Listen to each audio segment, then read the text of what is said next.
जब ओशो की निकली बारात।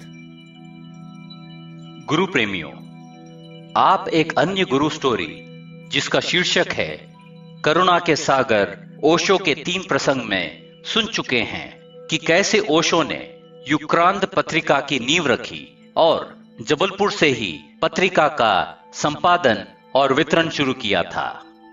एक बार पत्रिका के सालगिरह के अवसर पर मां योग क्रांति ने स्वामी अघेय भारती के आग्रह पर ओशो के विषय में कुछ अंतरंग बातें साझा की, जो दिलचस्प तो है ही, साथ ही प्रेरणादायी भी है।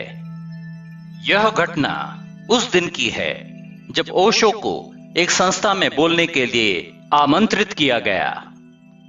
ओशो समय के बड़े पक्के थे और किसी भी हाल में लेट पहुंचना उन्हें मंजूर न था, अतः वे समय पर निकल पड़े।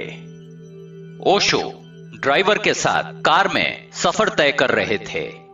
जब कार आमंत्रित पते से कुछ किलोमीटर की दूरी पर थी कि अचानक ड्राइवर ने कार रोक दी। जब कार कुछ देर रुकी रही तो ओशो ने ड्राइवर से जानना चाहा कि बात क्या है। ड्राइवर बोला, आचार्य जी, बारात निकल रही है, इसलिए रुका हूं। लोग ढोल धमाकों के साथ नाच गा रहे थे, बैंड बाजा भी जोरों का बज रहा था। अब चूंकि कार के बढ़ने का सवाल न था, ओशो कार में ही इंतजार करने लगे। इसी दौरान 10 मिनट के आसपास गुजर गए, पर बारात के बढ़ने के कोई आसार नजर नहीं आ रहे थे।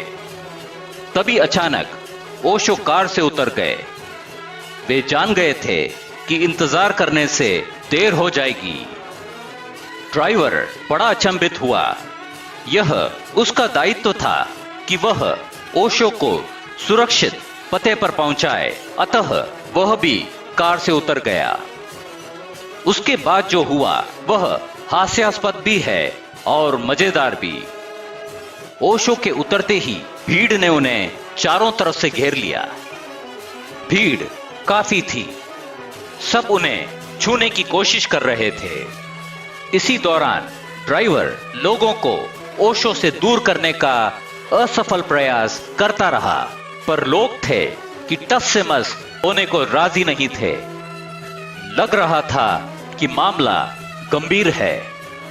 तभी अचानक लोगों ने ओशो पर माल्यार्पण करना शुरू कर दिया। कई लोग ओशो को गुलदस्ता थमा रहे थे, जिन्हें ओशो एक एक कर ड्राइवर को देते जा रहे थे, जो उन्हें कार में रखता जा रहा था।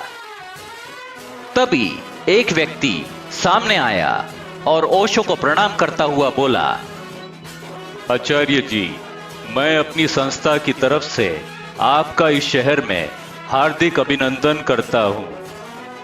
ओशो मुस्कुरा रहे थे। तब जाकर ड्राइवर यह समझ पाया कि क्यों ओशो कार से उतरे थे। दरअसल जो लोग बैंड बाजे के साथ कार के आगे जमा थे, वे बाराती नहीं थे, वे ओशो के स्वागत के लिए आए थे। करीब 10 मिनटों तक वे ओशो के कार के सामने बैंड बाजा बजाते रहे, इस इंतजार में कि कब आचार्य जी कार से उतरेंगे। हास्यास्पद बात यह थी कि ड्राइवर यह सोचता रहा कि वे बाराती थे। बहरहाल जब ओशो का माल्यार्पण हो गया तो जुलूस आगे बढ़ चला। ओशो बीच में चल रहे थे और भीड़ उनके आगे और पीछे। बैंड बाजा भी जोरों का बज रहा था। ड्राइवर भी साथ हो लिया। जब चलते चलते काफी देर हो गई, तब ओशो ने हंसते हुए आयोजकों से पूछा कि कार्यक्रम स्थल कहां था। जवाब में कार्यकर्ता बोला, आचार्य जी, करीब 2.5 किलोमीटर की दूरी पर। ओशो को पूरे 2.5 किलोमीटर चलकर बैंड बाजों के साथ स्थल पर पहुंचना पड़ा। इस घटना का जिक्र ओशो अक्सर हंसते हुए करते थे। गुरु प्रेमियों, प्रेम में प्रियतम से जुड़ी हर बात अच्छी लगती है। ओशो को चाहने वाले यह बात भली भांति जानते हैं कि वे एक अद्वितीय युग पुरुष हैं। उनकी हर बात निराली है, परंतु कई बार हम यह भूल जाते हैं कि ओशो महान गुरु और वेत्ता होने के साथ साथ एक पुरुष भी थे जो सामान्य लोगों की तरह हंसते खेलते थे। ओशो के उन प्रसंगों को आप तक लाने का एक उद्देश्य यह भी है कि हम जाने कि ओशो अपने निजी जीवन में कैसे थे। ओशो एक बहुत ही सरल और हंसमुख व्यक्तित्व थे। उनके साथ में रहना एक उत्सव के समान था। आगे भी हम ओशो से जुड़े ऐसे कई रोचक प्रसंग आप तक लाते रहेंगे। तब तक के लिए हमारा प्रणाम स्वीकार करें। गुरु प्रेमियों, अगर आपको आज की गुरु स्टोरी अच्छी लगी है तो कृपया लाइक करें, सब्सक्राइब करें और बेल आइकॉन को दबाना ना भूलें।